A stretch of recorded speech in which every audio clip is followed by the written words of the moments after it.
selamat pagi semua. Kembali kita akan bersama-sama pagi ini belajar firman Tuhan di Habatus.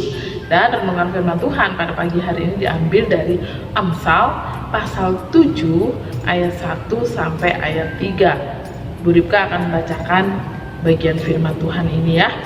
Hai anakku, berpeganglah pada perkataanku dan simpanlah perintahku dalam hatimu. Berpeganglah pada perintahku dan engkau akan hidup. Simpanlah ajaranku seperti biji matamu. Tambatkanlah semuanya itu pada jarimu dan tulislah itu pada loh hatimu. Nah, kalau beberapa hari yang lalu waktu Bu Ripka menyampaikan firman Tuhan, kita sudah belajar bersama-sama tentang bagaimana kita mengingat-ingat firman Tuhan. Ya, supaya tidak begitu saja dilupakan ketika kita mendengarkan firman Tuhan, ketika kita membaca firman Tuhan, tapi firman Tuhan itu terus teringat-ingat, diingat-ingat oleh kita. Nah, hari ini kita mau belajar bersama-sama tentang berpegang teguh pada perintah Tuhan. Kita harus mentaati, kita harus mengikuti dan melakukan setiap ajaran dari Tuhan. Setiap perintah-perintah Tuhan kita harus lakukan dalam kehidupan kita. Nah, bagaimana cara kita berpegang teguh pada perintah Tuhan? Yang pertama yaitu di ayat yang ke-1 dan ayat yang kedua ya. Bagaimana kita berpegang pada ajaran firman Tuhan? Yang pertama yaitu menyimpan perintah Tuhan dalam hati kita. Nah, menyimpan, apa itu menyimpan? Menyimpan berarti menyembunyikan ya, seperti kita menyembunyikan harta kekayaan. Uang, harta kekayaan disimpan dengan rapih, dengan baik gitu ya. Contoh lainnya, ketika kita punya mainan yang bagus, kita simpan ya, supaya tidak cepat rusak, supaya nanti kita nggak terus main permainan itu. Atau kita punya makanan ya, kita simpan ya supaya nggak diminta oleh kakak. Nah, itu contoh yang negatif ya. Tapi di sini firman Tuhan di ayat 2b dikatakan bahwa simpanlah ajaranku seperti biji matamu. Nah, Ripka mau nanya nih, siapa di sini yang boleh biji matanya disentuh oleh orang lain, oleh teman kalian, oleh orang tua kalian atau saudara kalian? Siapa yang mau? Siapa yang boleh biji matanya nih dipegang nih? Boleh nggak? Nggak boleh ya, nggak boleh. Ripka juga nggak boleh.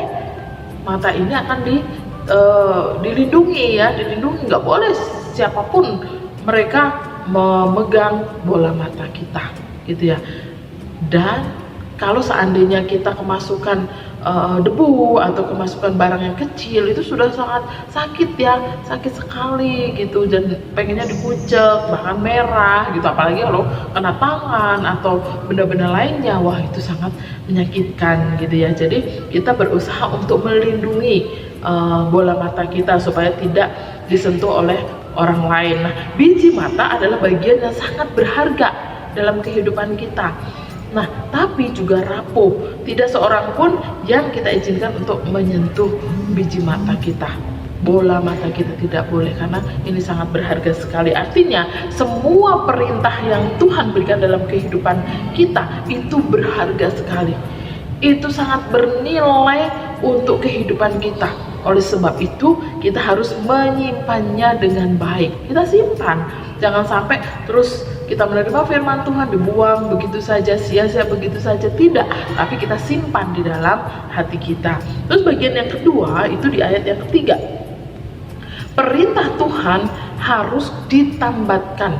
Artinya terikat pada jari dan dituliskan pada loh hati. Nah, artinya di sini adalah harus mengubah diri kita, baik itu di dalam hati maupun di dalam perbuatan kita. Firman Tuhan yang kita terima, baik itu kita dengarkan, kita baca, atau kita mempelajarinya, hendaklah itu akan mengubahkan, membawa perubahan hidup buat kehidupan kita, yaitu di hati kita ya. Dan contohnya yaitu ketika kita sebelum tahu firman Tuhan, suka kesel, suka marah, suka dendam, tidak mau memaafkan. Tapi ketika kita belajar firman Tuhan, hati kita dilembutkan, hati kita penuh dengan kasih, hati kita penuh dengan pengampunan, hati kita mau memaafkan, rela untuk memberi pengampunan kepada orang yang bersalah kepada kita. Dan juga kita tunjukkan perubahan dalam perbuatan kita, ya. Yang dulunya kita males-malesan, tapi setelah kita belajar firman Tuhan, tahu kebenaran firman Tuhan, kita menjadi anak-anak Tuhan yang rajin, tanpa disuruh-suruh oleh orang tua untuk mengerjakan sesuatu, kita kerjakan. Kita menolong orang tua, kita membantu guru. Nah, itu adalah contoh yang baik, hati ya, perbuatan yang sungguh berkenan di hadapan Tuhan, yang diubahkan oleh Tuhan. Perbuatan peduli, yang dulunya tidak peduli, yang dulunya tidak perhatian kepada orang lain, yang dulunya kita nggak peduli dengan sesama kita. Tapi ketika mendengar firman Tuhan, sudah belajar firman Tuhan, kita diubahkan perbuatan kita. Kita menjadi orang yang penuh perhatian, peduli dengan orang lain, peduli dengan sesama, mengasihi sesama, tidak memilih teman. Nah, itu yang dimaui oleh Tuhan dalam kehidupan kita. Jadi, sebagai anak-anak Tuhan, pada saat ini kita belajar bersama-sama bahwa kehidupan kita senantiasa dituntun oleh firman Tuhan. Namun, ajaran Tuhan itu akan sia-sia jikalau kita tidak menjalankannya, kita tidak melakukannya di dalam kehidupan kita. Jadi firman Tuhan itu akan sia-sia jikalau tidak mengubah kehidupan kita. Ya, oleh sebab itu kita harus menerima setiap ajaran firman Tuhan. Kita bertanggung jawab untuk melakukannya. Kita menyimpannya di hati dan menjalankan ajaran firman Tuhan itu. Supaya apa? Supaya kita tidak terjerat, tidak tergoda dengan hal-hal yang berdosa, hal-hal yang tidak sesuai dengan firman Tuhan. Tapi kita akan terus diubahkan oleh Tuhan melalui setiap firman Tuhan yang kita dengarkan, yang kita pelajari, yang kita baca di Alkitab. Kita terus diubahkan lagi. Yang tadinya keras, yang tadinya susah, sulit, yang tadinya malas, tapi kita diubahkan oleh Tuhan, memiliki hati yang lembut, hati yang mudah diubahkan, hati yang mudah dibentuk, hati yang mengasihi sesama dan mengasihi Tuhan. Amin. Oke, kita akan bersama berdoa. Bapa, terima kasih untuk pagi ini kami boleh bersama-sama kembali belajar firman Tuhan. Biarlah kami akan terus berpegang teguh pada ajaran Tuhan. Kami menyimpannya di hati kami, dan juga kami akan senantiasa mengikatnya ya dalam kehidupan kami, supaya setiap firman Tuhan yang kami dengarkan, setiap firman Tuhan yang kami pelajari, itu akan mengubahkan kehidupan kami di dalam Tuhan. Terima kasih Tuhan, ampuni dosa kami, hal-hal yang tidak berkenan dan tidak memuliakan nama Tuhan. Tuntun kehidupan kami untuk kami bisa melakukan firman Tuhan di dalam hari lepas hari, sehingga kami menjadi anak-anak Tuhan yang berharga, yang bernilai, yang mulia, yang sungguh sesuai dengan apa yang Tuhan mau, Tuhan kehendaki dalam kehidupan kami. Terima kasih Tuhan, tuntunlah hidup kami sepanjang hari ini. Kami menyerahkan aktivitas kami, Tuhan pimpin dan Tuhan sertai kami.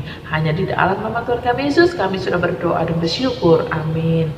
Oke, Bu Ripka mau memberi pengumuman ya untuk pemenang yang mengirimkan ayat hafalan pada beberapa waktu yang lalu. Hanya satu anak, yaitu Sema ya, nanti akan mendapatkan hadiah khusus dari Ibu Ripka. Oke, selamat beraktivitas. Tuhan Yesus memberkati kita semua. Habertus Renungan Harian Anak.